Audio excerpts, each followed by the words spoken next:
저는 오늘 열고, 이 강연을 열고, 그리고 중간에 지리문답 시간을 진행할 책방 고스란히의 상상과 이 팀이 있습니다. 그 홀로 있는 팀원이 없는 팀의 김기훈이라고 합니다.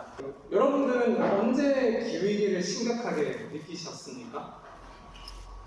아마 각자 다 다른 경험에서 출발하셨을 것 같은데 저는 사실 그전에는 잘 몰랐어요.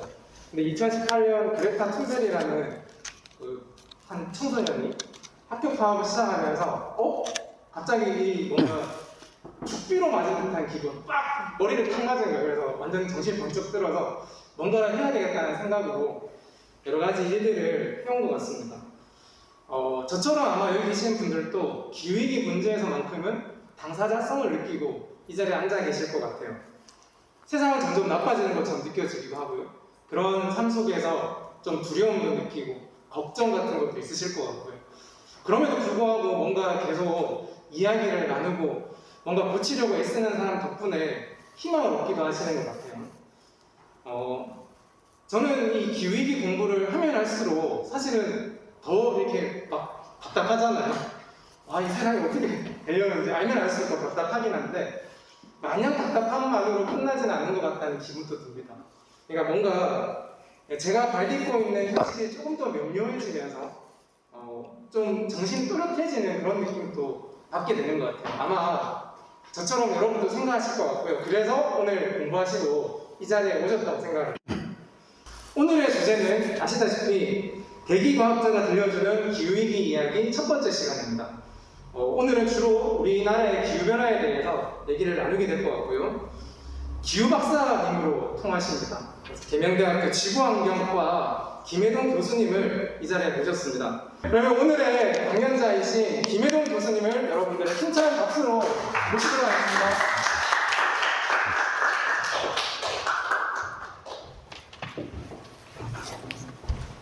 예, 반갑습니다.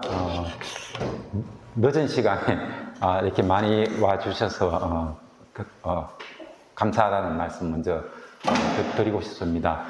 주제가 상당히 무거운 겁니다만 얘기 들을 때 너무 무겁게 들을 필요는 없겠다. 조금 더 가벼운 마음으로 마음을 어깨에 힘을 빼고 그래 들어도 좋지 않을까 하는 생각이 듭니다.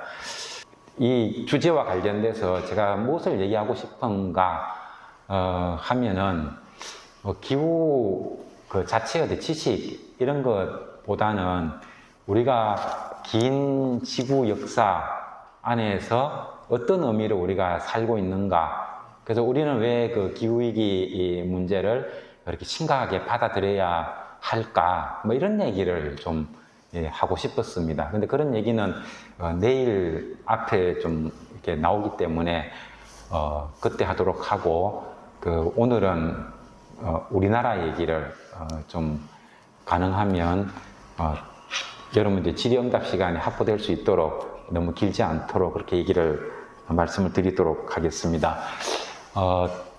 오늘 얘기는 우리나라의 기후변화 이야기이고요. 내일은 왜 지금 전 세계 사람들이 기후위기 문제에 그렇게 애타하는가? 우리나라 사람들은 별로 애타는 것 같지 않는 것 같아요. 그죠? 저 오늘도 생각이 좀 들었던 게 1991년도에 낙동강 페놀이 조금 흘러나왔을 때는 그렇게 나라가 온통 뒤집어질 듯이 우리가 얘기를 했었는데, 사실 그때 낙동강에 포함됐던 페놀이라고 하는 게 담배 한 가치를 피울 때 나오는 페놀 양을 우리가 흡수를 하려면 물을 1000리터, 1톤을 먹어야 담배 한 가치에서 나오는 페놀 양밖에 안 되었거든요. 근데 지금 독성 녹조에서 나오는 마이크로시틴 같은 것은 같은 질량으로 놓고 보면은 청산가리의 100배가 넘는다고 얘기를 하고 있고요. 그 다음에 이 물질이 농산물에 농축이 돼서 우리 몸으로 들어오는 거고, 그 다음에 지난 여름에 녹조가 너무 심해가지고 저 다대포 해수욕장을 폐쇄를 하고 녹조를 흘려보낸 적이 있거든요. 그러면 그 녹조물에 질려가지고 마이크로시팅 같은 게 연안으로 굉장히 많이 흘러 들어갔을 겁니다. 그러면 가을에 우리 사람들이 좋아하는 전어, 그리고 얼마 전에 그 떼죽음을 했다는 청어, 이런 것들은 안전할까? 분명히 안전하지 않을 겁니다. 작년 3월 29일자 사이언스지에 보면 청어, 연안 지역에 살고 있는 청어를 낚아채고 저 하늘로 나르는 독수리 그림을 표지로 실으면서 이제 이 세상의 진정한 포식자가 누구냐라는 물음을 달았거든요. 그 연안의 청어가 무엇인가 하면 그 미국이라든가 이런 곳에서 이 독성 녹조 마이크로시틴에 오염된 물이 연안으로 흘러 들어가고 그 연안에 살고 있는 청어를 독수리가 먹으면 독수리가 죽는다는 얘기거든요. 그런 일이 우리 주변에 벌어졌는데 우리 주변에 전어는 안전한가에 대해서 정부는 말하지 않았잖아요. 대구환경연합이 그렇게 얘기를 해도 문제없다 이런 얘기만 하고 있거든요. 그러니까 이렇게 우리 눈앞에 발등에 불이 딱 떨어져도 이렇게 무관심한데 기후변화 문제에 대해서 당연히 관심이 없지 않을까라는 생각이 들어요. 근데 올해 보면은 세계보건기구에서 전 세계에서 사람들이 기후위기 문제에 대해서 내가 어떤 노력을 해도 해결책이 안 찾아진다. 이 해결을 찾아야 될 국제사회라든가 정부에서는 무관심하고 나는 아무리 노력해도 안 되고 그래서 이게 그러면은 무력증이 생기죠. 그것으로부터 정신 우울증 뭐 이런 것들이 오고 그걸 버려두면은 정신이 그렇게 되면은 우리 몸이 또 아파지잖아요. 그래서 이게 심각하다. 그래서 이걸 전담하는 기구를 만들겠다라는 얘기를 하고 있습니다. 거기에 비하면 우리나라는 지금 이렇게 태평해도 된 것인가? 마치 91년도 페놀 사건 때 그렇게 정신이 살아있었던 우리나라 사람들이 지금은 독성 녹조 문제 이렇게 얘기를 해도 우리 대구환경연합의 정수근 국장이 이 얘기 나가면 사람들이 반응이 있을 것이라고 몇 번 얘기를 하는데 나갈 때 아무리 나가도 사람들이 꿈쩍도 하지 않는 이런 상황을 보면서 야 이거 정말 우리나라 사람들이 뭔가 이게 무감각해졌구나. 이게 우리가 가장 힘든 거는 감각을 잃었을 때 이 상태가 제일 힘든 거거든요. 그래서 전 세계 다른 나라에서 기후위기 문제 때문에 우울증을 앓고 몸이 아프고 이런 사람들보다도 어쩌면 아무런 반응을 보이지 않는 우리나라 사람이 더 큰 병을 앓고 있는 건 아닌가 하는 생각이 좀 들었습니다. 가볍게 얘기하자 켜놓고 또 무겁게 하네. 그래서 빨리 넘어가야 되겠습니다. 자꾸 얘기하면 길어질 것 같아서. 그래서 우리나라 기후가 어떻게 변했는가 이 얘기를 말씀을 좀 드리도록 하겠습니다. 그래서 기후 변화하면은 뭐니 해도 우리나라에는 사계절이 있으니까 사계절이 어떻게 변했을까 이 얘기를 먼저 하고 그 다음에 세부적으로 우리나라의 봄, 여름, 가을, 겨울의 기후가 과거와 지금이 어떻게 다른가 이렇게 얘기를 끌어가려고 합니다. 예, 이거는 2009년도에 국립기상과학원에서 한반도의 기후변화라는 보고서를 낸 적이 있습니다. 그때 나왔던 이야기인데 이것은 이제 봄, 여름, 가을, 겨울 하는 것도 학자의 학설에 따라서 혹은 뭐 다른 여러 가지 방법에 따라 가지고 나누는 방법이 굉장히 많이 있습니다. 그래서 우리가 흔히 아는 걸로 봄 이러면 3, 4, 5, 여름하면 6, 7, 8 이렇게 3개월로 나누는 거 있잖아요. 이런 건 이제 천문학적 분류법 이렇게 얘기를 합니다. 달력이라고 하는 것이 천문학에서 나왔기 때문에 천문학적으로 나누면 1년을 3개월씩 딱딱 쪼개가지고 12달 이렇게 얘기를 합니다. 그런 다음에 또 다른 학자들에 따라서 다른 방법으로 또 분류를 합니다. 그래서 요즘 이런 얘기를 하죠. 기후변화가 자꾸 진척이 되면 우리나라에 봄이 없어지는 겁니까? 여름이 없어지는 겁니까? 이런 얘기를 하거든요. 그러면 저는 그렇게 묻습니다.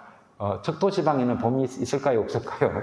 가을이 있을까요? 없을까요? 그럼 묻거든요. 그러면은 눈이 둥그레서 쳐다봐요. 그건 우리 생각이 나름입니다. 하는 거죠. 적도지방도 온도가 더 높을 시기가 있고 덜 높을 때가 있고 온도가 제일 낮을 시기가 있잖아요.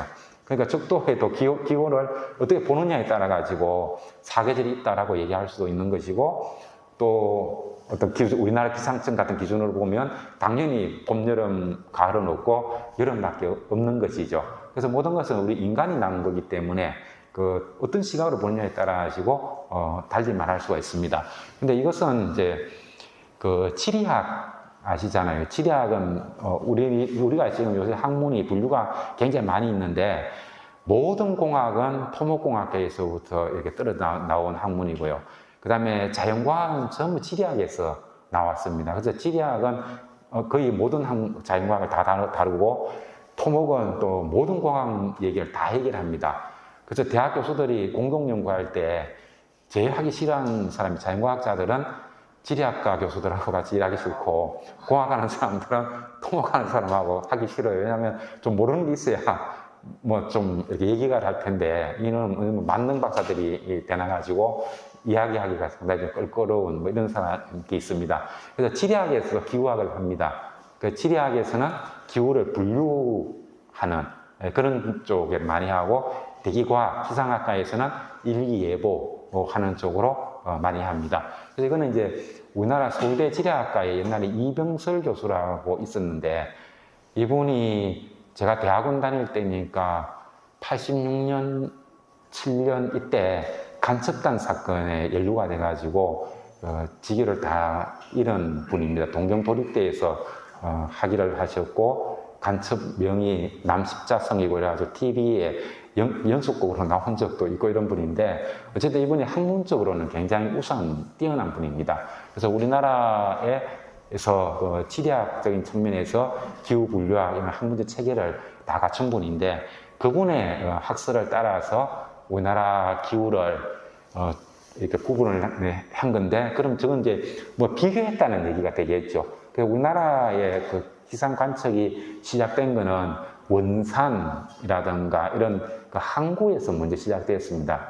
당연히 일본 사람들 이제 한국에 들어오기 위해서 그러려고 하면은 항구의 기상을 알아야 되잖아요. 그래서 설치한 게 원산이라든가 인천 이런 데 설치를 했는데 오늘날 이제 기후 관측소가 많이 있는 그 6개 지점 이런 곳에 기상 관측이 시작된 것은 1912년부터다 그렇게 보면 됩니다. 우리나라 기상 관측이 시작된 게 1912년입니다. 그래서 1912년부터 한 30년간을 기준으로 잡고 그 다음에 이 연구가 책이 나온 게 2009년이니까 그때부터 최근 30년 하고 계절을 갖다 이제 비교를 해보니까 봄, 여름, 가을은 날짜 수가 다 늘었고 겨울은 이렇게 많이 줄었다. 이런 얘기가 되는 거죠. 예, 그리고 또 넘어가 보면, 저도 우리나라 계절 구분을 한번 해보았습니다.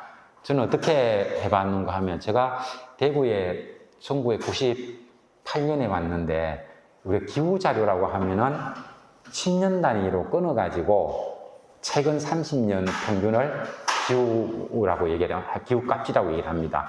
그래서 제가 저 논문을 2001년에 출간이 됐으니까 그 전에 논문을 썼겠죠. 그래서 제가 논문을 쓸 때 가장 최근의 기후인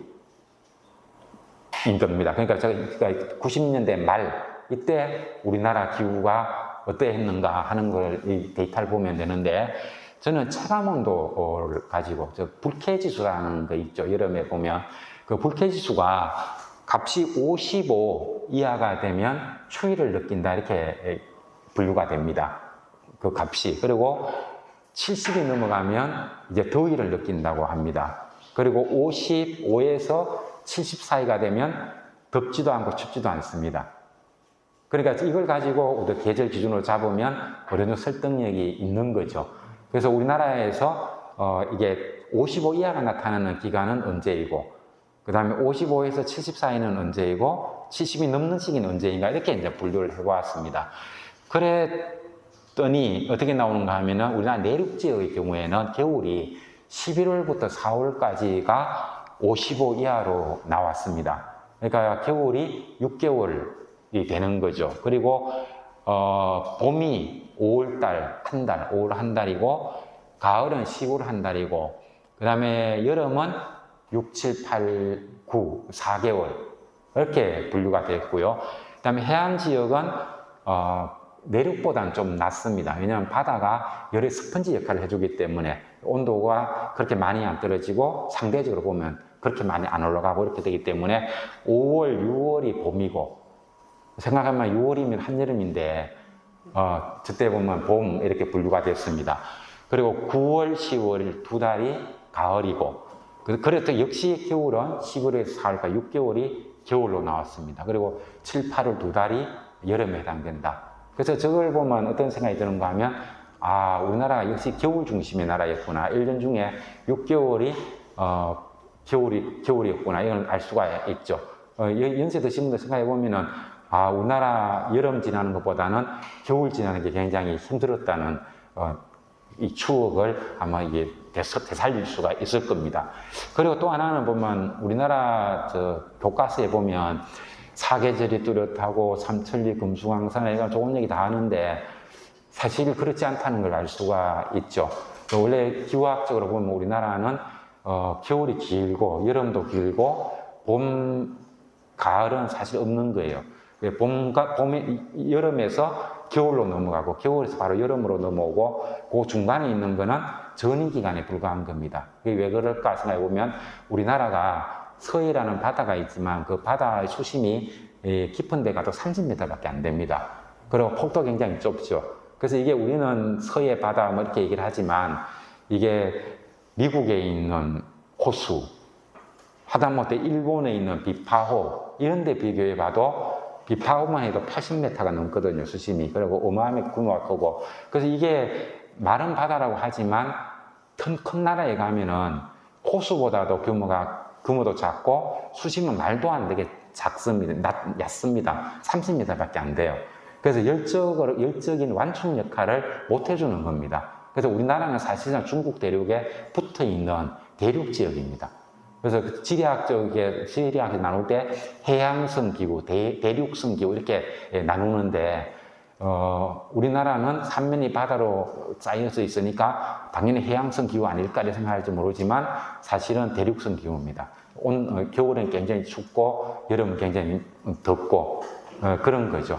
원래 우리나라는 삼천리 금수강산에 사계절 뚜렷하고 이거는 그냥 우리나라 사람들 그런 거 좋아하잖아요. 그죠? 우리나라 이렇게 미화하고 하는 그런 거지.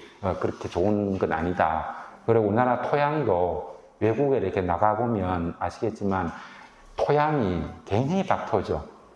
산 이런 것들도 나무가 잘 못 자라고 하는 것도 보면은 산에 가보면 전부 안반에 막 이렇게 있고 하기 때문에 소나무가 아니고 아카시아가 아니면 뿌리를 받고 살기가 굉장히 힘든 버거운 그런 곳입니다. 그래서 농사를 지을 때도 우리나라가 비료 사용량이 굉장히 많아요. 전 세계에서 평방미터당 따지면 1인데 2등이 중국인데 중국보다도 3배가 많다고 합니다.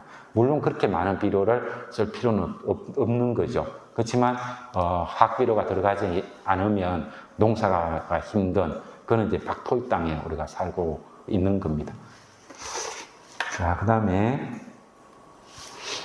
이거는 이제 2018년도에 가장 최근에 나온 그 계절 분류입니다. 역시 이것도 국립기상과학원에서 분류한 겁니다. 이때 이제 계절의 구분이 이런 겁니다. 봄이 어떤 게 봄이냐 하면은 일평균 기온이 5도가 넘고 20도가 안 되는 기간, 30년 평균 했을 때입니다. 30년 평균 했을 때 5도 이상이 되고 20도를 안 넘어가는 기간, 이게 봄이고 가을입니다. 여름은 일평균 기온이 20도 이상이 되는 날수가 여름입니다. 그리고 겨울은 일평균 기온이 5도 이하가 되면 겨울이라고 얘기를 합니다. 보통 우리 냉장고에 냉장실 온도 세트할 때 요즘 한 3도 합니다만 예전에 보면 5도 세트를 했죠. 그래서 냉장고에 냉장실 온도 정도보다 더 낮아지면 그게 겨울이다 이렇게 보면 되는 겁니다. 그래서 그리고 저 칸이 동그라미가 2개가 있는데 설명이 나와 있죠. 그 안에 있는 거는 과거 30년, 1912년부터 우리나라 기상 관측이 시작되었거든요. 그때부터 30년간 내 평균, 그 다음에 바깥 원은 최근 30년간의 평균 온도, 가지고 나눠봤습니다. 그러니까 역시 보니까 겨울이 굉장히 길죠. 보면은 과거 30년 그 안쪽 원 이렇게 돼 있죠, 그죠? 그래서 이게 보면은 그렇죠. 여름이 과거에는 98일이었는데 이게 117일로 변했고, 그 다음에 겨울은 과거에 109일이었는데 이게 91일로 변했고 이렇게 됐죠. 그래서 과거에 굉장히 길었던 겨울 109일이 91일로 줄었고, 여름은 98일이었던 게 117일이다. 117일이면 지금도 보면은 4개월 되죠. 3, 40이니까. 그래서 지금은 여름 중시입니다.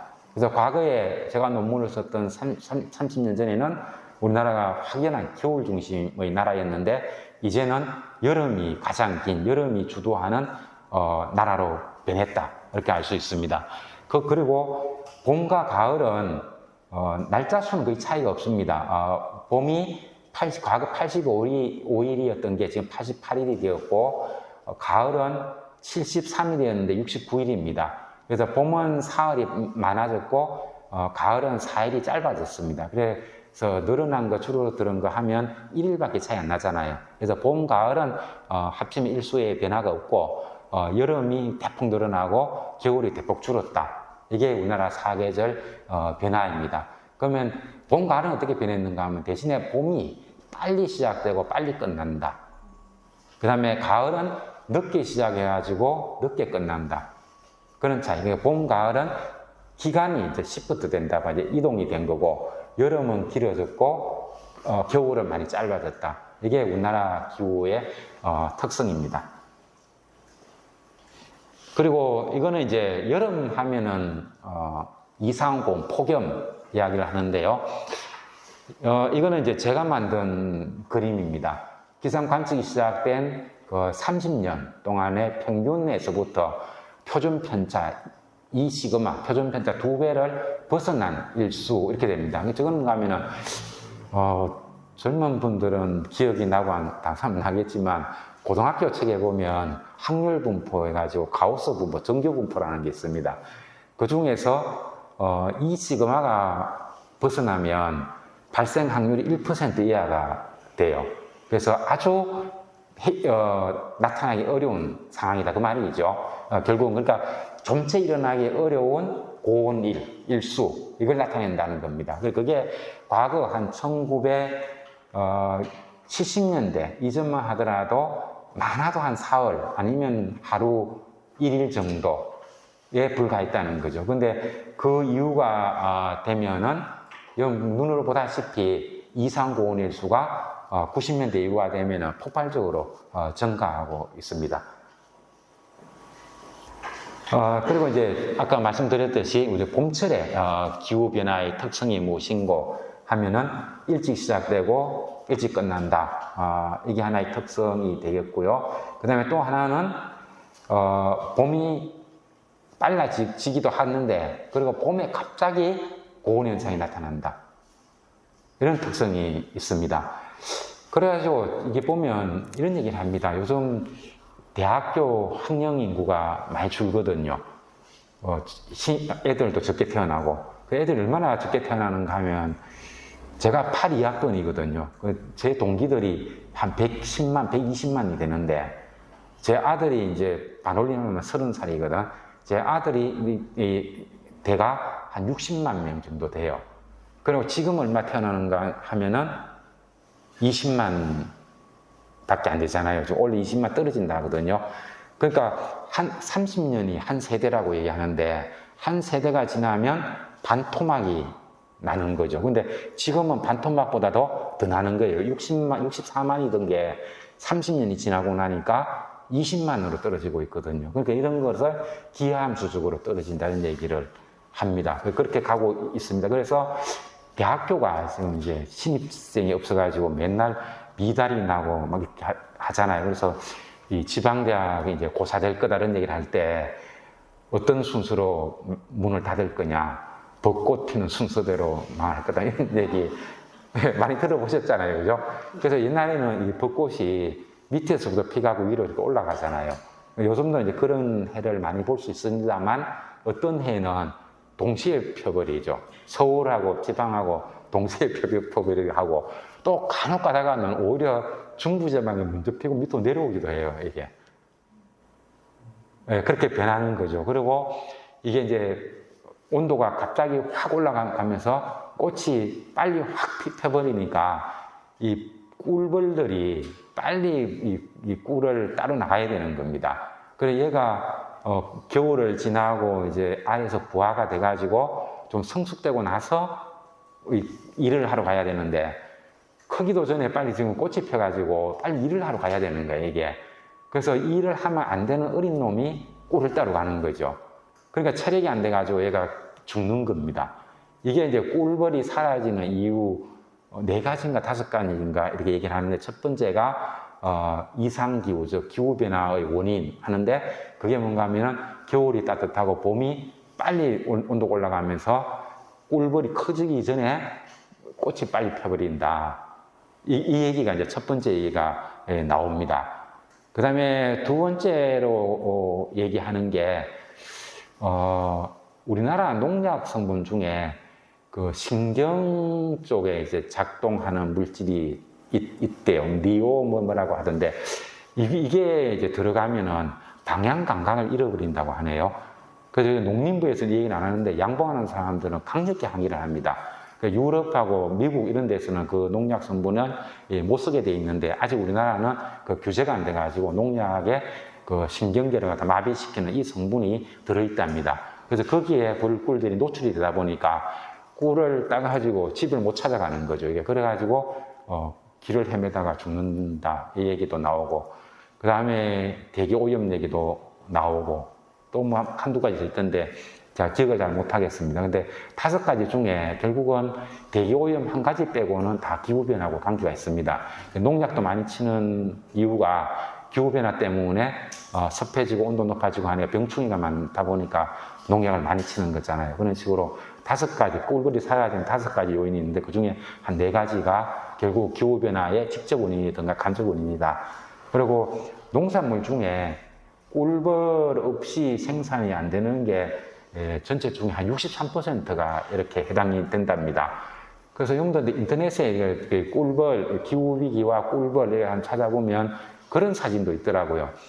꿀벌이 사라지면 마트가 어떻게 변할 것인가 이렇게 나오는데 텅텅 비는 겁니다. 그 뿌리 식물을 제외하고는 다 이 꿀벌이 수정 역할을 해줘야 되기 때문에 근데 원래는 특히 우리나라에 꿀벌이 굉장히 많이 죽었잖아요. 한 70억 마리 이상이 사라졌다고 얘기를 하고 있고, 과거에는 이제 과수농장이 있으면 거기에 양봉을 하는 사람들이 수수료를 주고 그 꿀벌을 갖다 놓고 이렇게 꿀을 땄답니다. 근데 요즘은 과수원에서 경쟁이랍니다. 양봉업자들한테 돈을 주고, 그래 와가지고 꿀벌통 좀 갖다 놓으세요. 이렇게 한다는 거죠. 그래도 꿀벌이 없다고 얘기를 합니다. 그래서 이게 이제 앞으로 식량위기, 기후위기는 식량위기다 이런 얘기를 하는데 아주 이게 치명적인 거고 이게 우리나라만의 문제가 아니고 전 세계적인 문제로 대두가 되고 있습니다.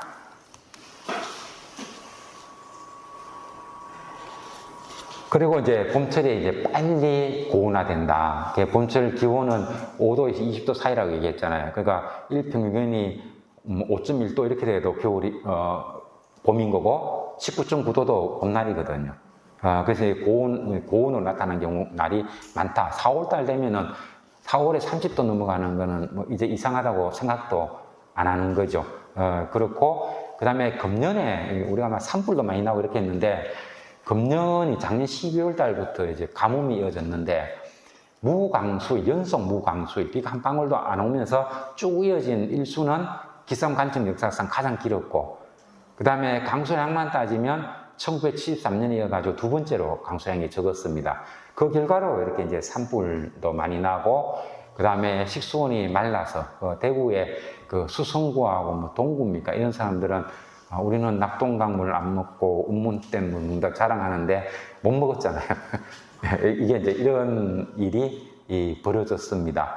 그리고 제가 임업진흥원에 이사를 하고 있어가지고 올 여름에 저 위에 설악산 밑에서부터 해가지고 저 동해까지 태백산 백두대간 그 현장 답사를 이렇게 했는데 산불이 어떻게 났는가 보니까 산불 피해를 안 받은 곳이 없더라고요. 백두대간이 거의 다 타버렸습니다. 이게 나무가 타고, 그리고 이게 나무가 타고 나면은 그게 산나물이 많이 나잖아요.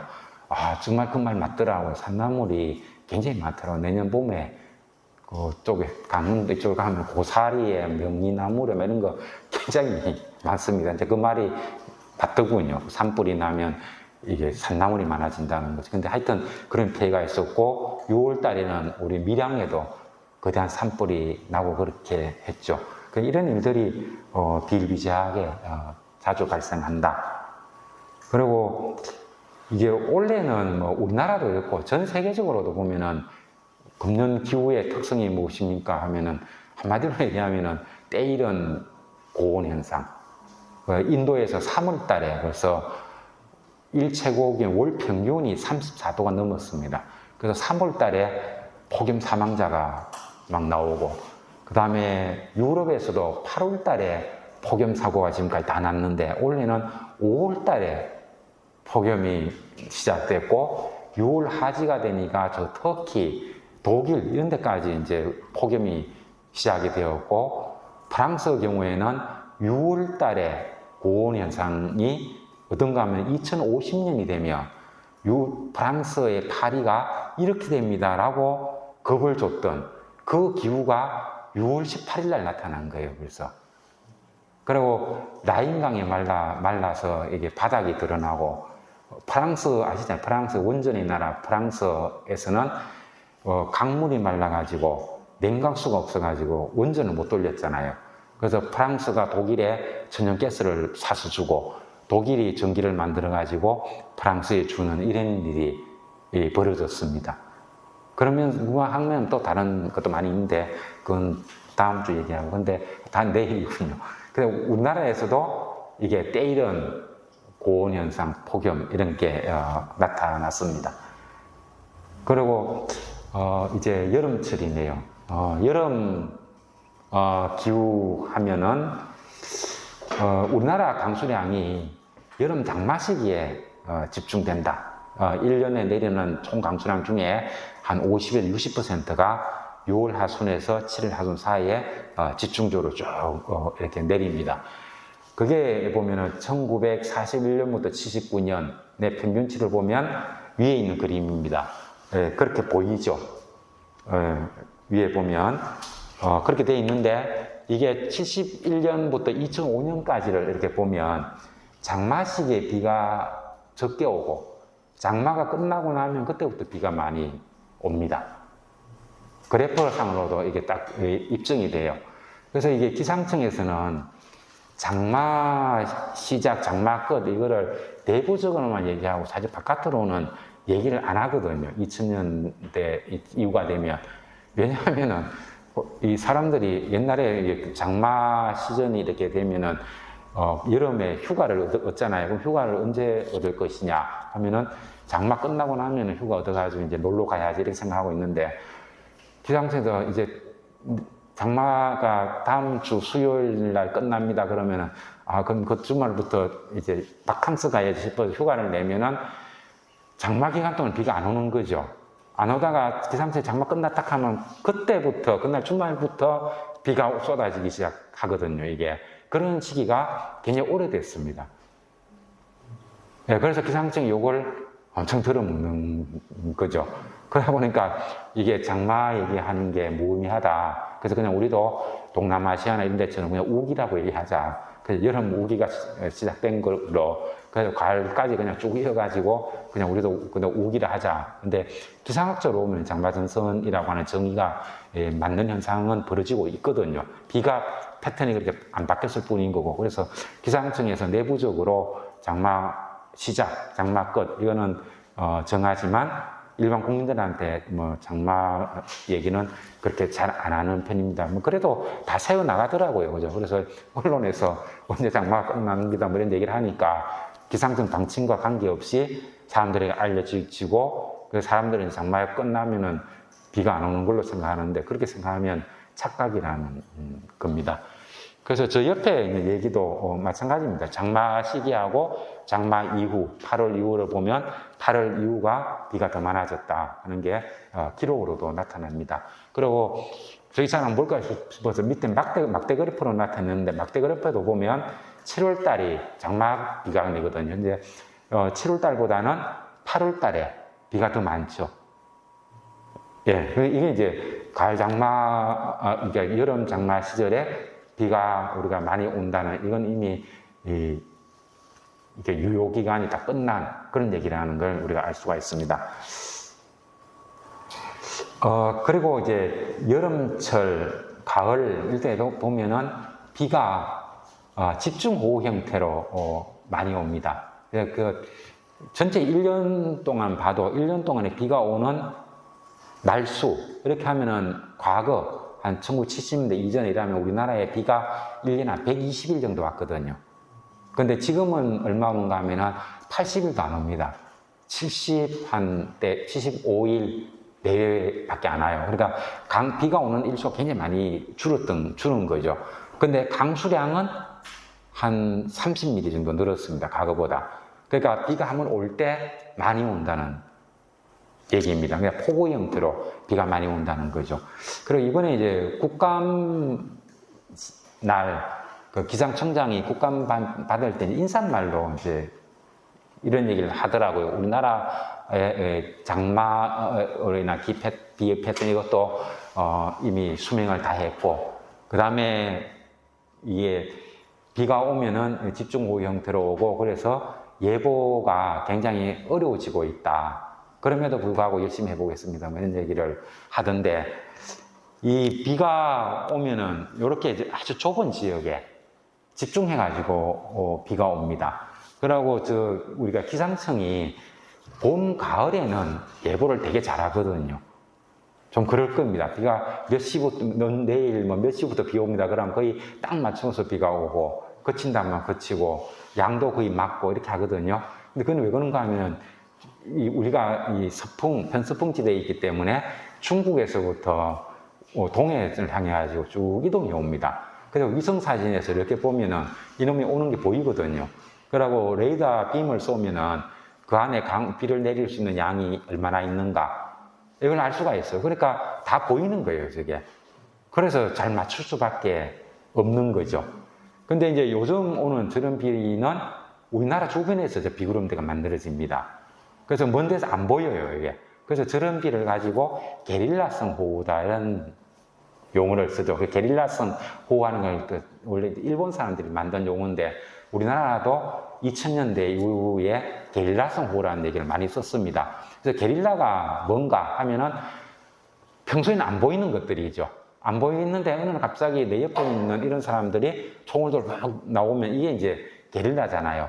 그래서 비가 우리나라 주변에서 생긴다. 저 먼 곳에서 쫙 이렇게 말을 타고 막 쫓아오는 게 아니고 우리 주변에서 갑자기 툭 하고 나타난다는 그런 의미에서 이걸 게릴라성 호우라고 얘기를 합니다. 그래서 우리가 이제 비가 이제 올 수 있는 조건 이런 거는 알 수가 있지만 이게 몇 시부터 저렇게 생길지 하는 거는 비가 내려봐야 이제 알 수가 있는 거고, 거기다가 저게 이제 북쪽 찬 공기하고 남쪽 따뜻한 공기가 만나서 마치 이제 두 적군이 있을 때 A나라하고 B나라하고 전쟁을 할 때 그 병사들이 전투를 하는 그거가 똑같은 거예요. 이게 북쪽에 있는 공기는 차가운 성질을 가지고 있는 공기, 남쪽에 있는 공기는 뜨거운 성질을 가지고 있는 공기. 이게 성질이 다른 두 공기인 거죠. 걔네들이 밑에 있는 공기는 북쪽으로 자기 영역을 넓히려고 하고, 북쪽에 있는 찬 공기는 남쪽으로 세력을 넓히려고 합니다. 걔네들이 전투를 하는 게 전선입니다. 프론트라고 얘기를 하죠. 그게 최근에 오면은 대단히 세지는 겁니다. 두 세력이. 그래서 비가 오는 게 저게 선상으로 오는 거죠. 그래서 저게 이제 게릴라성 호우이고, 비가 와도 아주 좁은 영역에서 비가 오기 때문에 저게 어느 지역에 호우가 집중될지를 맞추기가 상당히 어려워집니다. 그래서 기상청에 보면은 호우 특보를 먼저 냅니다. 예비 특보 해가지고 어디에 비가 올 가능성이 있다. 예를 들면 서울 수도권 이렇게 얘기를 해놓는 거죠. 그랬다가 그 다음날 저 비구름대가 형성되기 시작하면 특보를 냅니다. 어느 지역에서 비가 쏟아집니다라고 보내거든요. 그러니까 일반 사람들이 기상청 또 욕을 하죠. 이놈의 자석들 세금 줘가지고 월급 줘가지고 예보하라 했더니만 예보는 안 하고 중계방송을 하고 앉아있다고 이런 많이 들어봤잖아요. 근데 그게 왜 그럴까 하면 이런 특성 때문입니다. 게릴라성 호우가 발생을 하고 그게 좁은 지역에서 만들어지기 때문에 이번에 가을에 8월 달에 비 내릴 때도 영동 지방에 MBC 뉴스 나온 거 보면은 반경 2km 이내는 아주 그냥 뭐 아작을 냈는데 그걸 벗어난 곳에는 아무런 비 한 방울 안 온 겁니다. 그런 것들은 우리가 예보할 수가 없는 거죠. 그리고 저 전선 위에서도 비를 내리는 게 규모가 한 5km도 안 되는 작은 비구름대가 있어요. 그걸 가지고 우리가 메조 감마 규모다 이런 얘기를 하고 그런 데 걸리면 비가 엄청나게 쏟아지는 겁니다. 그리고 그런 것들이 한 5개, 10개 이렇게 결합을 하면은 메조 베타라 얘기를 하고 또 그런 것들이 한 수십 개 모이면 메조 알파 이런 얘기를 합니다. 그래서 좀 어느 정도 메조 알파 정도는 되어야 수치예보 모델에서 재현이 되는 것이고 그보다 규모가 작은 것들은 수치예보 모델에서 아직까지 우리 인간의 기술로서는 그 수치예보 모델로 재현이 안 됩니다. 그래서 기상학적으로 이게 만들어질 수 있다는 가능성은 알 수 있지만 그게 언제 어디서 발생하는지는 아직까지 인간의 기술로서는 불가능해지는 거죠. 그래서 이런 현상이 나면 날수록 기상예보는 중계방송이 될 수밖에 없습니다. 2020년 이때 이제 천진강 둑이 터지고 낙동강 본류가 터지고 할 때 사람들이 우리나라 기상청 예보 너무 못한다. 그래서 노르웨이 앱을 써야 되겠다. 혹은 일본 앱을 써야 되겠다. 이런 말이 일어났고 그래서 우리나라 언론 KBS나 방송국에서도 그 얘기를 굉장히 많이 했었습니다. 그래서 저도 인터뷰 방송 많이 해줬는데 그런 얘기를 했죠. 노르웨이라든가 일본에서 하는 거는 그야말로 예보입니다. 24시간 후에 어떻게 되고 하는 그런 가능성을 그냥 비구름대 갖다 놓으니까 다 맞는 것처럼 나오는 거고. 근데 그 사람들이 뭐가 아쉬워가지고 우리나라 레이더를 보고 있다가 중계방송 해주는 거 봤냐고. 그런 건 없거든요. 그래서 우리나라에서 나오는 이런 특보는 우리나라 기상청이 해줄 수밖에 없고 이거는 중계방송으로 해줄 수밖에 없다 하는 거를 우리 국민들이 인식을 해야 됩니다. 막 야단치면은 기상청이 저거를 미리 하루 전에 예보 잘할 것 같지만 그건 불가능한 이야기입니다. 그리고 또 하나는 올해도 보면은 장마철에 비가 중부지방 많이 오고 남쪽엔 안 왔잖아요. 근데 이 장마 기간에 비가 중부지방 같으면 평년 수준으로 오긴 왔는데 그 비가 장마 전선으로 인해서 내린 비가 아니고 소낙성 비입니다. 작년도 그렇고 이거 장마 시절에 비가 오긴 오는데 장마 전선은 저 제주도 밑에 가 있고 그럼에도 불구하고 이게 비가 많이 오는데 그게 소낙성 비로 옵니다. 그래서 저도 기자들 얘기 많이 듣고 사람들이 듣는 게 이게 그 우리나라가 아열대 기후가 돼가지고 스콜 비가 아니냐 이런 질문을 많이 받았어요. 근데 스콜 비는 어떤 비인가 하면 오후 한 2시 정도 됐을 때 대기가 한참 이게 뜨거워지면 매일 한 2시면 2시에 매일 비가 옵니다. 그래 한 30분, 1시간 정도 비가 수같이 쏟아붓고 그 다음에 깨끗하게 그치는 비 이게 스콜비죠. 태국, 베트남 이런 데 가면 볼 수 있고 미국 같으면 저기 플로리다라든가 디즈니랜드에 있는 데 있잖아요. 근데 가면은 여름철에 가면 딱 만납니다. 매일매일 똑같은 시간대에 하늘이 맑다가도 그 시간대 되면은 구름이 쫙 생겨야 비가 쫙 오고 그 다음에 날이 쫙 개고 이렇게 합니다. 근데 지금 우리나라 비는 그렇지는 않죠. 야간이면 야간에 비가 그렇게 계속 쏟아진다든가 이런 현상들이 많이 생기기 때문에 아직 우리나라 비를 스콜비라고는 말할 수 없는데 스콜성비다 이렇게 말할 수 있는 거예요. 스콜을 닮은 비다 이렇게 볼 수는 있습니다. 그리고 저런 비는 대류 불안정에 의해서 생기는 겁니다. 대류 불안정이란 무엇인고 하면은 우리가 모래, 자갈, 흙 이런 게 섞여 있는 것을 물에 섞어 휘저 놓으면은 무거운 게 밑에 깔아앉고 가벼운 게 위에 이렇게 깔아앉죠. 결국 이제 지구 중력 때문에 중력은 무거운 놈을 더 강하게 빨아당기니까 F = mg 아닙니까? 이제 질량에다가 중력 가속도 곱하면 되니까 질량이 큰 놈일수록 밑에 가거든요. 그래서 공기도 온도가 낮으면 밀도가 커. 그거 놈은 땅에 있고, 그다음에 밀도가 작은 거는 위에 있고, 이러면 대기가 안정한 겁니다.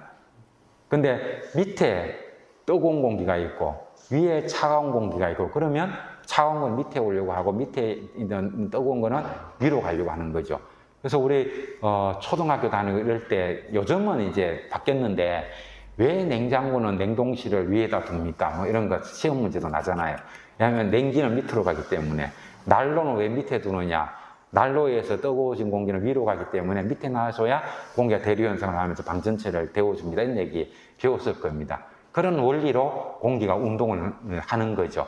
그래서 여름철에 우리도 소나기 내릴 때 보면은 오전 내도록 이렇게 하늘이 맑다가 오후 어느 순간이 되면은 먹구름이 확 생겨서 비가 확 쏟아질 때 있잖아요. 그때가 바로 밑에 햇빛을 엄청나게 받아가지고 뜨거워진 공기가 너무 뜨거우니까 하늘 위로 확 올라가는데, 그때 지상에 있는 공기는 수증기도 많이 포함되어 있으니까 이 공기가 위로 올라가는데, 위로 올라가면 1km 올라갈 때마다 온도가 10도씩 낮아지거든요. 그래서 이게 지상에서는 온도가 높아서 공기가 불포화인데 위로 가면 온도가 떨어지니까 포화가 되고, 그래서 구름이 만들어지고 비가 오는 거, 이게 소낙비입니다. 그러니까 그게 대류 불안정 때문에, 대기가 불안정해서 내리는 비라는 거죠. 이거는 우리가 일상생활에서 어떻게 볼 수 있는가 하면, 이런 거면 냄비에 물을 넣고 밑에서 가열을 하면 어떻게 될까? 나중에 물이 끓잖아요, 그죠? 물이 끓는다는 얘기는 냄비 바닥에서 가열된 물이 위로 뽀글뽀글 올라오는 겁니다. 그게 이제 뽀글뽀글 끓는 거죠. 그래서 밑에 있는 물이 올라오면은, 그러면 냄비 바닥은 빈 고가로 텅텅 비냐? 그게 아니겠죠. 표층에 있던 물이 밑으로 내려가는 거죠. 그 물을 끓이면 뜨거워진 물이 위로 올라오고, 다음에 이게 표층에 있던 물은 다시 밑으로 내려가는 겁니다. 그래서 물을 끓인다고 해서 밑에 있는 물이 다 올라오는 것이 아니고, 저 그림처럼 어떤 곳에서는 물이 위로 올라오고 어떤 지에서는 물이 밑으로 내려가는 침강이 기류가 생깁니다. 그래서 들여다보면 어느 지역에 소낙성 비가 온다는 얘기는 어떤 지역 지표에서 이게 가위를 받은 물이 올라가듯이 뜨거운 공기가 올라가는 거죠. 그러면 그 옆에서는 다시 내려가는 곳이 있는 겁니다. 그래서 냄비에 물을 넣고 끓이면 어떤 일이 벌어집니까 하면은 물이 끓습니다. 이렇게 여기까지는 답이 되는데, 그러면 냄비의 어떤 부위에서 물이 올라오리라고 알겠습니까? 물어보면은 모른다고 얘기하겠죠. 그거는 현대과학으로 불가능합니다. 그거는 우연의 일치로 만들어지는 거거든요. 그래서 이게 소낙성 비가 내리는 것도, 예를 들면 대구에 오늘 여름이라 치고 오후에 곳에 따라 소나기 올 가능성이 있습니다. 이렇게 얘기는 할 수 있는데, 수성구에 수성 이동에 비가 올 겁니다. 이렇게까지는 말 못한다는 거예요. 냄비에 물 끓이면 어디서 올라오는지 모르듯이. 그래서 소낙비 같은 경우도 확률 정도만 얘기하는 거고, 소낙비가 구름대가 만들어지기 시작하면 그때부터 어떤 지역에 소낙비가 내립니다 알 수가 있고, 그 다음에 그래가지고 시간이 지나면 어떤 지역으로 비가 내릴 겁니다는 알 수 있어요. 왜냐하면 비가 막 소낙비를 쏟아붓는 그 구름대가 어떤 방향으로 가는가 하는 거는 이미 바람을 알고 있기 때문에 이게 어디로 가는지 알 수 있는 거죠. 그래서 여름철에 앱 같은 걸 보면 장마비가 내릴 때 단시간 예보해주는 앱은 굉장히 많이 있습니다. 그걸 이용하면은 소낙비가 오고부터는 이제 어떤 지역으로 가면 비가 오고 어떤 지역으로 가면 비가 안 오고 하는 거는 알 수가 있는 겁니다. 하지만 미리 얘기해 줄 수는 없다는 거죠. 그래서 저런 게 이제 많아지면 질수록 이제 예보는 불가능해지는 거고, 기상청은 기상 예보를 하는 곳이 아니고 예보 중계방송, 기상현상을 중계방송 해줄 수밖에 없다. 여름에는 중계청, 봄, 가을에는 예보청, 이렇게 이제 바뀔 수밖에 없는 겁니다. 그래서 우리는 어떻게 하면 좋을까요? 하면은 가방에다가 우산 하나 넣어 다니면 됩니다. 비 온다고 밖에 안 나갈 리가 없고, 제가 저 책에도 그 말을 썼는데, 제가 유학을 가서 제 지도 교수님이 어떤 주제로 학위 논문을 쓰고 싶냐고 물어요. 그래서 제가 우리나라는 아직 기상예보 이런 것들이 발달을 안 해가지고 학위 마치고 한국 돌아가서 기여를 크게 하고 싶다. 그래서 일본의 수치예보 모델을 이용해서 이상기후 이런 거를 좀 논문을 쓰고 싶습니다. 그런 얘기를 하니까 지도 교수님이 가방에서 우산 하나 탁 꺼내면서 하는 얘기가 예보가 중요하지 않다. 예보라고 하는 것은 예보가 내일 비 온다고 해서 우리가 밖에 안 나가는 것도 아니고 맑다고 해가지고 집에 뭐 나가는 것도 아니라는 거죠. 우리 일상생활에 웬만한 사람한테는 영향을 주지 않는다. 그러니까 가방에 그냥 우산 하나 던기면 예보 안 들어도 된다. 그런 얘기를 하더라고요. 근데 기상을 공부하는 이유는 그런 좋은 예보를 하기 위해서 공부를 하는 것이 아니고 이 대기 운동, 대기 현상의 원리를 공부하는 거다. 그래서 이게 사회에 도움되고 이런 것들은 나중에 학위 받고 난 다음에 취업해가지고 거기 가서 하고 여기서는 원리를 가져와라. 그래서 뭐다 더 좋으니까 자연현상에 자연에 숨겨져 있는 원리를 설명할 수 있는 걸 하나 가져오면 나한테 학위를 주겠다. 그렇지만 일본에 와가지고 막 슈퍼컴퓨터를 막 엄청나게 돌려가지고 계산을 무지무지하게 많이 하고 이런 거 해가지고는 학위를 줄 수 없다. 이런 얘기를 하신 기억이 납니다. 어쨌든 이런 상이 있다는 거고요. 그리고 여름철 되면은 우측에 있는 저 그림이 뭔가 하면은 장마 기간이 2021년 같은 경우는 기상관측 역사상 최단 기간이었습니다. 7월 한 초순 넘어가가지고 이제 제주도 쪽에 장마가 형성돼가지고 한 2주도 안 돼가고 장마가 끝나버린 거죠. 그런가 하면 그 전에 2020년에는 또 기상관측 역사상 최장 장마 또 이렇게 되는 겁니다. 그래서 여름철에 비가 최근에 많이 올 때는 장마 기간 동안에만 비가 1200mm 이렇게 비가 오기도 하고 그 다음에 안 올 때는 400mm도 안 옵니다. 그래서 비의 양이 한 3배 이상 이제 차이가 나더라. 최근에 오면서도 평균치로부터 벗어난 이 편차가 굉장히 심각해집니다. 그래서 이게 또 그러면 무슨 문제가 있느냐 하면은 2020년에 섬진강 둑이 터지고 낙동강 본류댐이 터지고 이런 게 있었잖아요. 그래가지고 섬진강 댐에 물이 터져가지고 키우던 소가 물에 떠내려가다가 나무 지붕 위에 이렇게 올라가 있고 그래서 농부가 아유 자식 같던 소를 찾았다고 뭐 눈물을 흘리면서 끌고 갔다 뭐 이런 얘기를 하던데 저는 자식 같은 소가 이게 들으면 좀 이상해요. 자식 같은 소를 잡아먹나. 그래 하여튼 그때 보면 왜 그 섬진강 뚝에 물이 그렇게 됐는가 하면은 그때 사실은 장기적으로 이렇게 보면은 비가 그렇게 좀 적은 여름이 될 것으로 전망을 됐었거든요. 그래서 수자원공사에서 장마철이 되어도 댐에 물을 그득하게 가지고 있었던 거예요, 이게. 그런데 이게 비가 이게 대만에서부터 우리나라 서해안 쪽으로 대기의 강, 애트모스피어리 리브라고 하는 게 있는데 거기에 따라서 수증기가 무무장하게 막 올라오는 이게 만들어지거든요. 이게 형성되면서 비가 막 쏟아지는 거예요. 그러니까 이제 수자원공사 쪽에서는 이거 놔두면은 이 댐이 막았는데 물이 그 위로 넘쳐버리면 댐은 사방댐, 우리나라 댐 다 사방댐이기 때문에 뚝 자체가 확 무너져 버립니다.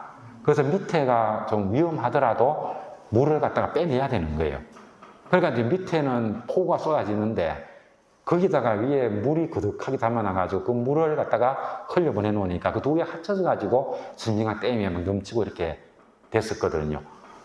그래가지고 이제 그거 재판해가지고 수자원공사가 물을 주게 생겼죠. 예, 계속 이제 재판다고 이렇게 했었거든요. 근데 이제 우리나라는 보면 수자원공사 쪽에서는 항상 골아픈 게 우리나라는 강수가 특정 기간에 집중해서 오고 그러고 나서 나머지 기간 동안 비가 안 오기 때문에 비가 올 때 이 빗물을 댐에 많이 가둬놓고 놓아야 식수도 줄 수가 있고 농사에 물을 줄 수가 있습니다. 근데 여름에 비가 많이 올 때 또 댐에 물을 많이 가지고 있으면 댐이 무너질 수 있는 또 이게 이중의 위험성이 있는 거죠. 그래서 2020년도에는 댐에 물을 많이 가지고 있다가 사고를 친 거고 올해는 또 어떤 일이 벌어졌는가 하면은 여러분들은 관심 없어서 잘 모를 겁니다만 언론 보도에 계속 이런 얘기 나와요. 올해가 기상학적 가뭄은 맞는데 수문학적 가뭄은 아니다. 이런 언론 보도가 계속 나왔거든요. 그 뭔가 하면은 기상학적 가뭄이라는 얘기는 강수량을 얘기하는 거예요. 강수량이 적었다 이 말이에요. 그런데 수문학적 가뭄은 아니다. 댐에 물이 많이 있기 때문에 우리가 물 사용하는데 아무 지장이 없다. 그래서 올해도 수자원공사 물을 가득 담갔습니다. 비가 적게 올 걸로 생각하고 있어가지고 그래서 2020년대에는 망했던 거고 올 여름은 물을 많이 가지고 있었기 때문에 적어도 댐이 많은 저 중부지방 이런 쪽에서는 가뭄 없이 넘기는데 아주 큰 도움을 받았던 거죠. 그래서 이걸 근데 이게 계절 예보라고 하는 게 사실 여름철 되면은 내일 날씨도 잘 모르는 거라고 중계청 해야 되는데 6개월 후에 우리가 비가 얼마나 많이 올까를 알고 그 댐에 물을 갖다가 가둬놓을 것인가 이거 하는 건 거의 점쟁이 수준이거든요. 그래서 굉장히 이게 힘들어진다는 문제가 있습니다. 그리고 여름철 폭염, 열돔 현상에 강화하는 게 있는데, 뭐 어떤 나라든 간에 원래 인도 폭염도 그렇고, 작년에 북미 서부 지역의 초고온 현상, 북위 55도 이상에도 6월 말에 온도가 거의 50도 가까이 올라가고 이런 현상이 생겼거든요. 그래서 우리나라 언론에도 그런 게 많이 보도가 되는데, 항상 나오는 얘기가 왜 거기가 그렇게 더우냐 하면은 열돔 현상. 원래 그 남유럽이 더웠을 때도 왜 더우냐 하면 열돔 현상 때문에 이런 얘기를 항상 합니다.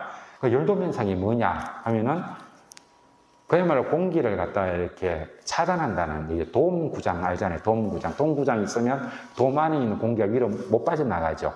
그러니까 위에 우리 상공에 고기압이 있으면 고기압에서는 공기가 상공에서 밑으로 이제 진강, 하강 기류가 이렇게 생기고 저기압에서는 밑에서 위로 상승 기류가 이렇게 발생을 합니다.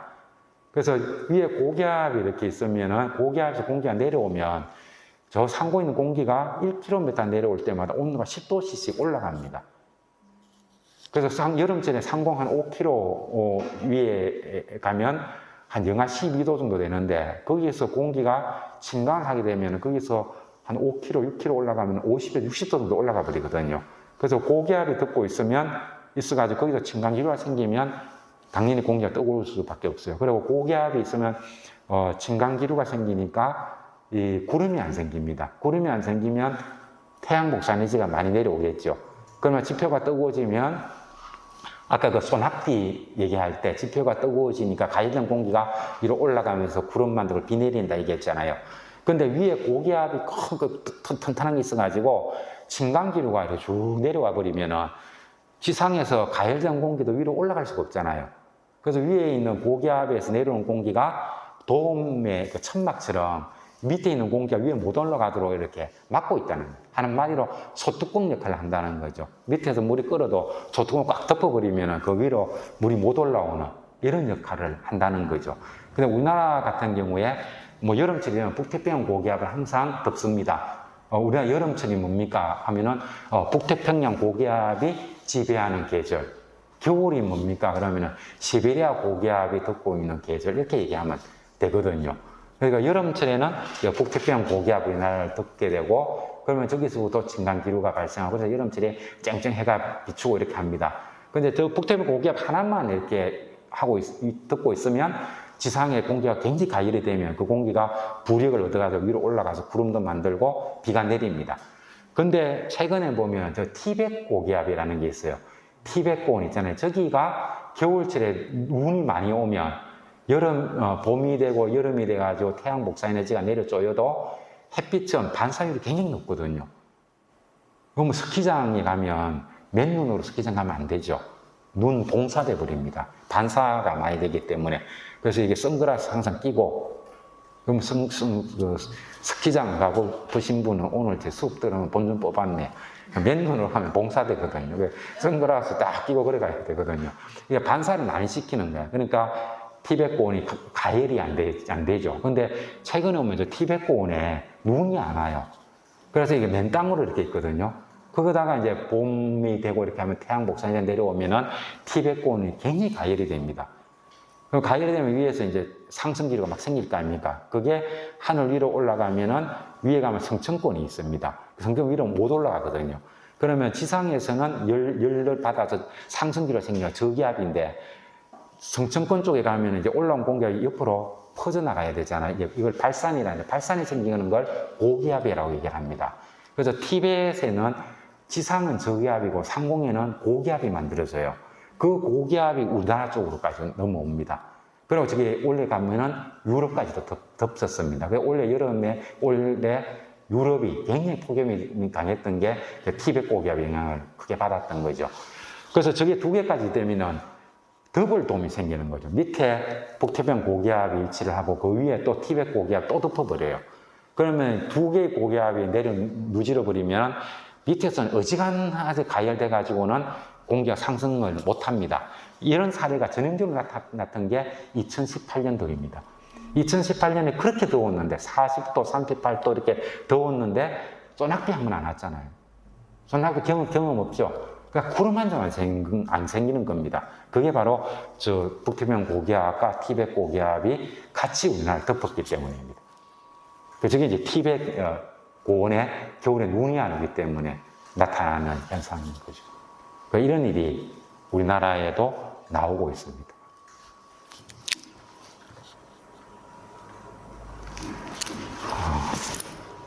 시간이 잘 넘어가고 있나요? 또 괜찮습니까? 이제 가을로 이제 왔네요. 자, 가을에 보면은 이 올해 8월 9일 날 내렸던 서울에 폭우 내렸던 비입니다. 저쪽에 보니까 저 발해만 위에 고기압이 하나 있죠. 고기압 주변으로는 바람이 시계 방향으로 붑니다. 그러니까 저 북쪽에서 남쪽으로 바람이 내려와야 되잖아요. 그리고 저 압록강 넘어서 저쪽에 가면 저기압이 하나 있죠. 바다 쪽에. 그럼 저기압은 반시계 방향으로 바람이 불어야 됩니다. 그래서 저 고기압과 저기압 사이에서 그 북쪽에부터 찬 공기가를 갖다가 끌어당겼던 겁니다. 저 고기압과 저기압이. 그러니까 북쪽에 찬 공기가 막 내려오는 거죠. 그러니까 이게 천문학적으로 보면 6월 하지가 되면 태양이 북위 23.5도 상공에 오잖아요. 그리고 다시 밑으로 이렇게 쭉 내려가죠. 그래서 이제 6월 하지가 지나고 나면은 고위도청에는 태양빛이 적게 들어오니까 막 냉각이 되는 겁니다. 그래서 우리는 덥지만 저 우리보다 훨씬 위에는 이미 지표가 냉각이 되기 시작하고 거기는 찬 공기가 만들어집니다. 그래서 이제 8월달 되고 되면 북쪽의 찬 공기가 서서히 만들어져서 내려오기 시작을 합니다. 근데 이제 저 고기압, 저기압만 없었더라면 그래도 위에 상공이 그렇게 안 내려왔을 텐데 저 고기압, 저기압이 북쪽에 있는 찬 공기를 강제로 막 끌어당겼던 거죠. 그래서 저 공기가 확 내려왔습니다. 근데 남쪽에는 저 고자, 저 일본 옆에 고자 있는 게 있잖아요. 저게 북태평양 고기압입니다. 저 세력이 남쪽으로 쫙 덮고 있잖아요. 그러니까 밑에 위에서는 찬 공기가 내려오는데 남쪽의 북태평양 고기압은 매우 강성한 겁니다. 그러니까 저 두 개가 강한 전투를 할 수밖에 없죠. 그래서 내린 비가 서울에 8월 8일부터 9일 사이에 내렸던 폭우 현상, 시간당 115mm, 하루에 420mm 폭우가 내렸던 겁니다. 그래서 이런 현상 속에 이제 북쪽의 찬 공기와 남쪽 따뜻한 공기가 만나서 전선을 이루고 그렇게 비가 내리는 여름 장마 이후에 8월 이후가 만들어지는 저런 것을 가을 장마라고 얘기를 합니다. 근데 이 가을 장마는 우리나라 기상청은 되게 싫어해요. 저 가을 장마는 용어 자체를 안 씁니다. 왜냐면 우리 이제 민간에서는 가을 장마, 뭐 여름 장마 이런 용어를 알고 있는데 원래는 저 가을 장마가 여러분들 연재 드신 분들 좀 있는데 옛날에는 8월 15일 말보 정도 되면은 이상하게 찬 공기가 딱 내려오면서 여름이 끝나버리는 기억이 있을 겁니다. 왜냐하면 이미 그때가 되면 8월이 되면 북태평양 고기압이 남쪽으로 일본 12m 내려가 버립니다. 그리고 북쪽에 찬 공기가 내려오거든요. 그래서 이게 가을 장마라고 하는 것은 일본의 장마지 우리나라 장마가 아닌 거예요. 물론 과거에도 가끔씩 가다가 우리나라 한반도에서 저게 형성돼 가지고 비를 한 며칠 내리고 남쪽으로 내려가고 그러고 나면은 아주 그 천고마비의 가을이 쭉 이어지긴 했습니다. 근데 대부분은 저 가을 장마라고 하는 것은 일본에 생기는 것이지 우리나라 생기는 게 아니다. 그리고 태풍은 어디로 옵니까? 태풍은 북태평양 고기압의 가장자리를 따라서 이동한다. 이렇게 고등학교 책에도 나오거든요. 그러니까 가을에 생기는 태풍, 8월 이후에 생기는 태풍, 이거는 북태평양 고기압 가장자리를 따라서 가니까 당연히 일본으로 가는 거죠.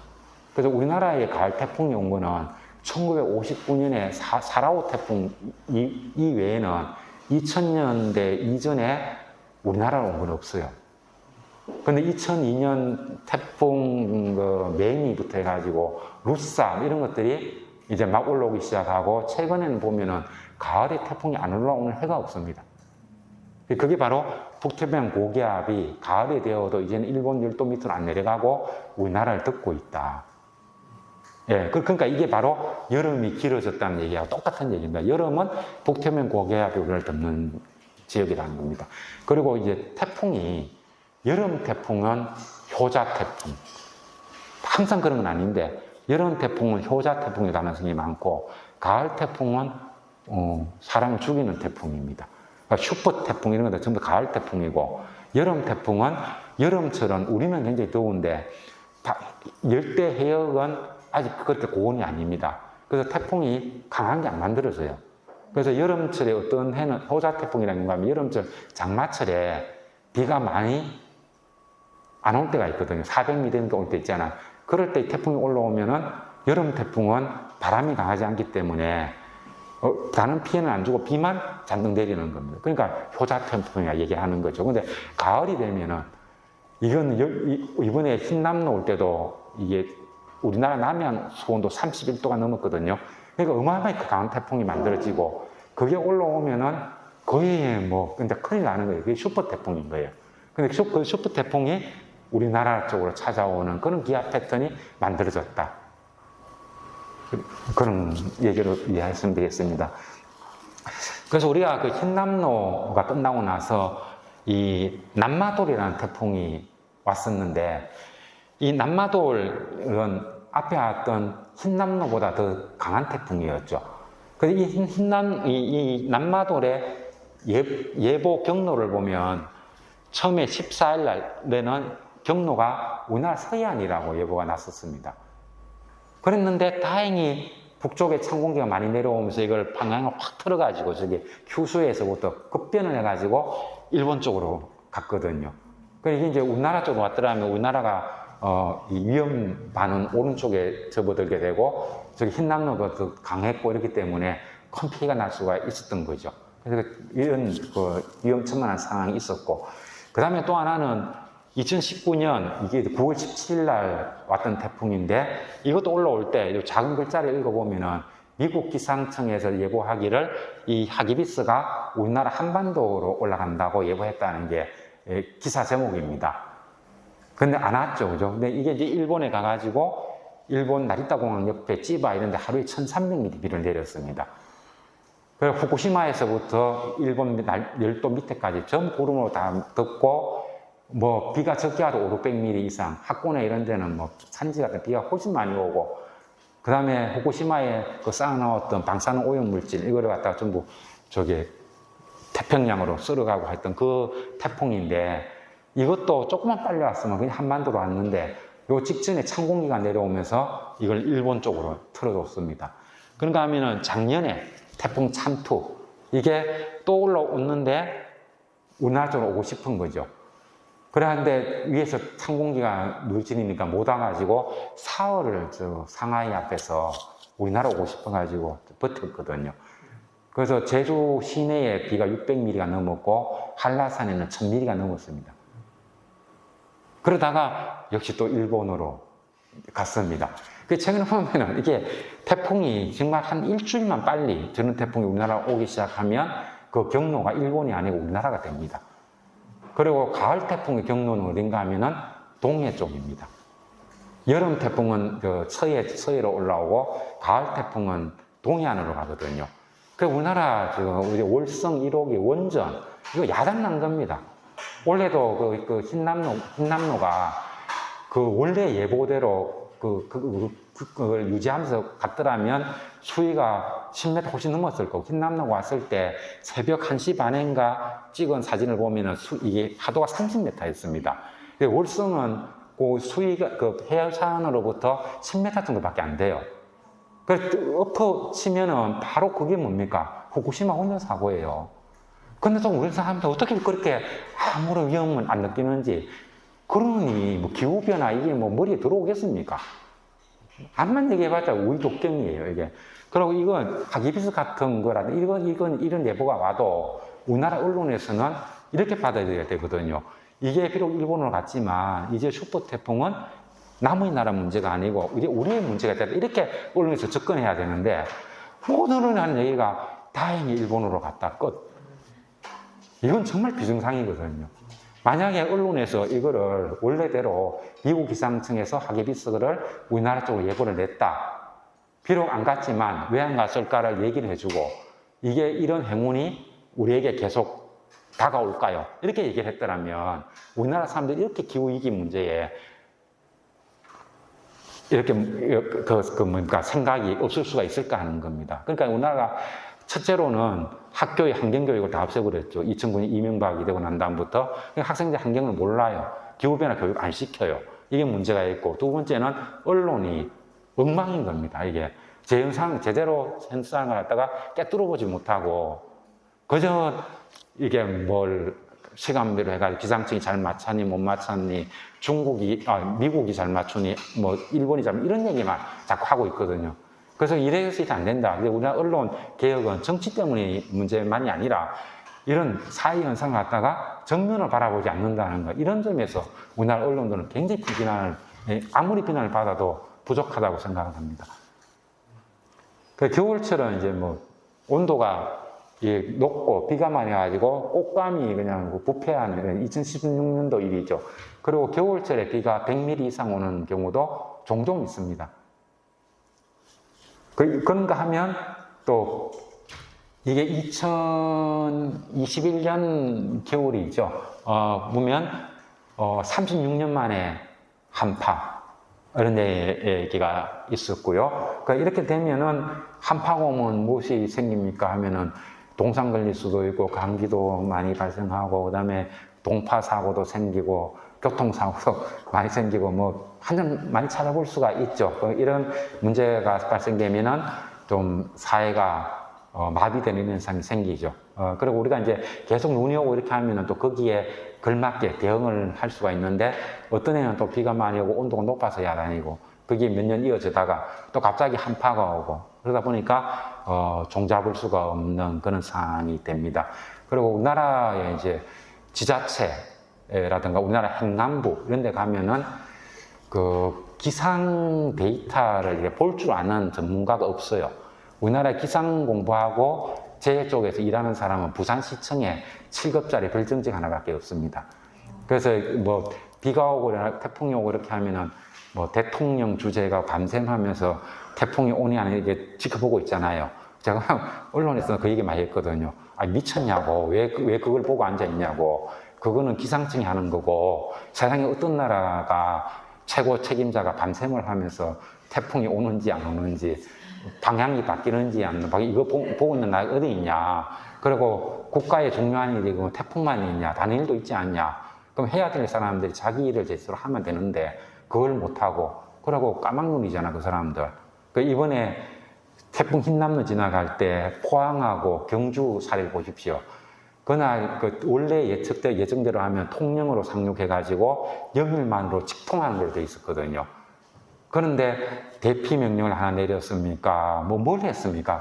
지하 가서 차 끌고 간 것도 냉천에 문이 넘쳐갖고 밀려오는데 그 관리소장이 방송을 해가지고 내려갔다가 그 사고를 당했죠. 경주에서도 마을 위에 저수지가 있어가지고 그 위험하다 한번 얘기해도 말도 안 들어주다가 폭우가 쏟아지니까 주민들이 경주시청에 전화를 해가지고 우리한테 대피 명령 내려달라고 사정해가지고 대피했다는 이런 증언이 막 나오거든요.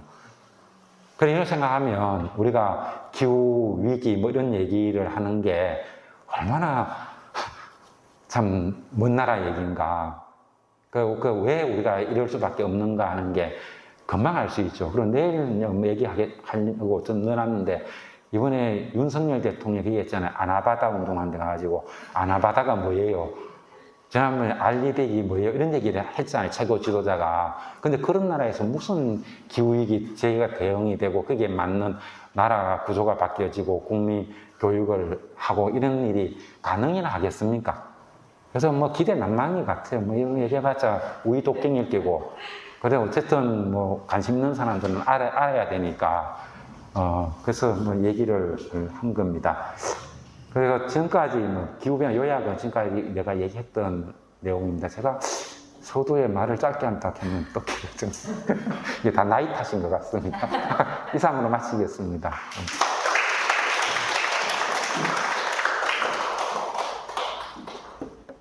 강의가 끝나는 사이에 또 많은 분들이 더 추가로 앉아 계십니다. 근데 저는 완전히 폰을 좀 빼놓고 약간 옛날 고등학교 수업 다시 듣는 기분으로 열심히 들었는데 어떠셨어요? 네, 들으셨죠? 네. 사실 처음에는 막 소금 기분, 우리나라가 사계절이 그런 뚜렷한 나라가 아니었어. 소금 기분도 출발해서 막 이런저런 막 기후 변화, 이게 기후가 어떻게 변화하고 있는지 굉장히 쏙쏙 들어오게 쉽게 설명해 주셔가지고 그런 그 뉴스에서 그냥 쓱 보고 넘어갔던 일들이 다 이해가 되는 참 좀 신기한 경험을 지금 했습니다. 그리고 아까 여름 소개하실 때는 약간 답답한 기분? 앞으로 얼마나 더 뜨거워지는 거야? 뭐 이런 느낌도 좀 들기도 했고요. 그리고 우리 전 퍼머컬처나 농업을 좀 배우는 입장이라서 야 이런 거면 진짜 절기를 완전히 새롭게 써야 되는 그런 시기가 되기도 했겠다 라는 생각이 들어서 좀 그런 책임감 같은 것도 느꼈고요. 여러 가지 좀 고민이 들었는데 지금 뭐 시간이 많지는 않습니다만 여기 계시는 분들과 그리고 궁금한 것들 이런 걸 좀 푸는 시간을 좀 가지려고 합니다. 그래서 혹시 감상도 좋고요. 원래 강연을 듣고 나서 궁금한 점들 생기셨으면 그런 걸 질문하셔도 좋을 것 같은데 손을 드시면 마이크가 배달됩니다. 배달 되나요? 네, 갑니다. 네네. 네네.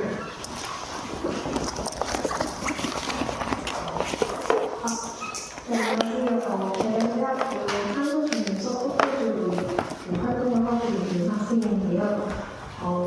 우선은 기후변화 관련해서 강의 정말 잘 들었고, 제일 조금 마음에 와닿다 보니, 이제 슈퍼태풍과 이런 태풍이 주는 피해가 이제 일본으로 가는 게 남은 나라의 걱정이 아니라 우리의 문제와 문제를 생각을 하고 우리의 헬스도 생각을 해야 한다라는 말씀이 가장 와닿습니다. 그렇게 하기 위해서 좀 궁금한 게 있다면 만약에 기후 변화를 위해서 우리 할 수 있는 일이 있을까에 대해서 조금 더 그런 구체적인 방법 혹은 실천 방법 같은 걸 좀 알려주셨으면 해서 질문을 드립니다.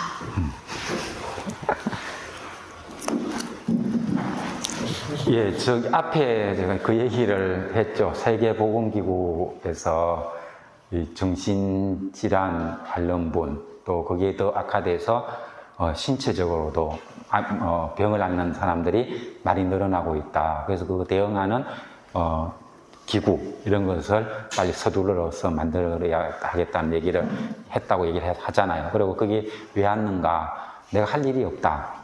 내가 아무리 노력한다고 해서 작은 실천으로 바뀔 수 있는 것이 아니다. 거기서 오는 무력감이다. 라고 얘기를 제가 먼저 했습니다. 그래서 이게 문제고요. 그래서 이거 보면 IPCC에서도 개인 차원에서 할 수 있는 뭐 10가지 권고사항 이런 게 많이 있지 않습니까?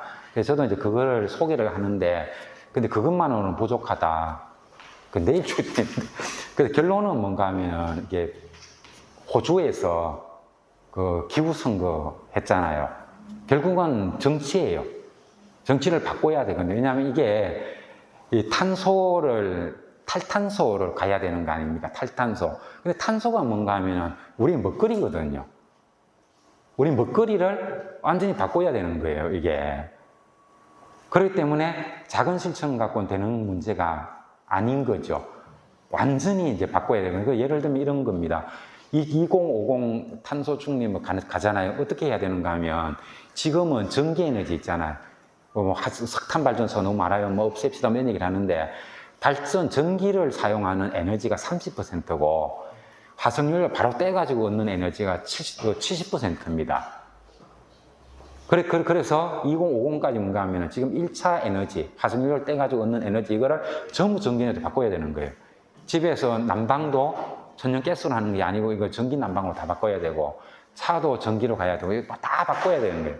그래서 지금보다 3배 이상의 전기를 사용해야 되는 거죠. 똑같은 에너지를 쓴다면. 그러고 나서 그걸 전부 다 재생에너지로 바꿔야 되는 겁니다. 그러니까 우리나라 보면 지금도 그 재생에너지 비율이 6.8%라고 얘기를 하지만 그 중에서 대형 수력 발전은 재생에너지로 안 쳐줍니다.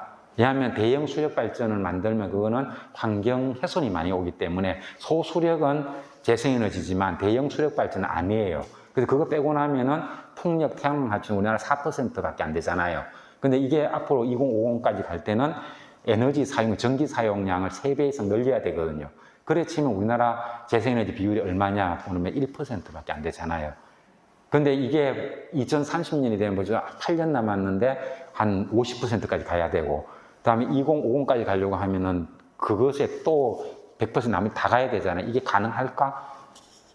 끔찍하잖아요. 그리고 내일 좀 데이터 한번 보여줄 텐데, 세계 각국에서 실제로, 우리나라도 지금 금년 8월 30일 날 앞으로 10년 동안 전기 에너지를 어떻게 공급할 것인가 하는 그 발전 계획을 낸 게 있는데, 당나라도 그런 게 다 에너지 있겠죠. 그걸 들여다보면 2040년까지 화석연료 사용 계속 늘어나거든요.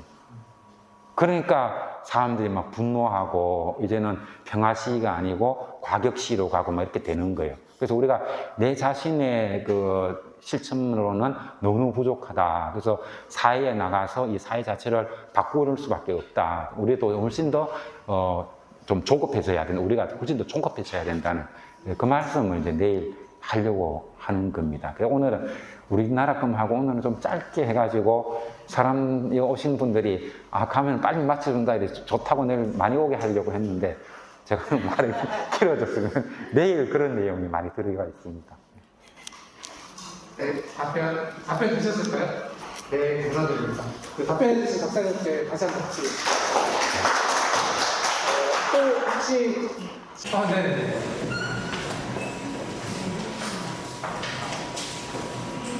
안녕하세요. 저는 지인의 소개로 이런 감정이 있다고 해서 참석하게 된 자본노선을 운영하는 이정숙이라고 합니다. 제가 최근에 한국교육센터에 무공과정 교육도 받고 했는데 사실은 제가 전공이 공학 전공입니다. 근데 제가 요즘 딜레마에 빠져 있어요. 일회용 플라스틱 컵을 과연 제대로 버리면 텀블러 사용보다는 텀블러를 몇 번을 사용해야 일회용 컵 한 번 쓰지 않는다고 같은 효과가 있을까?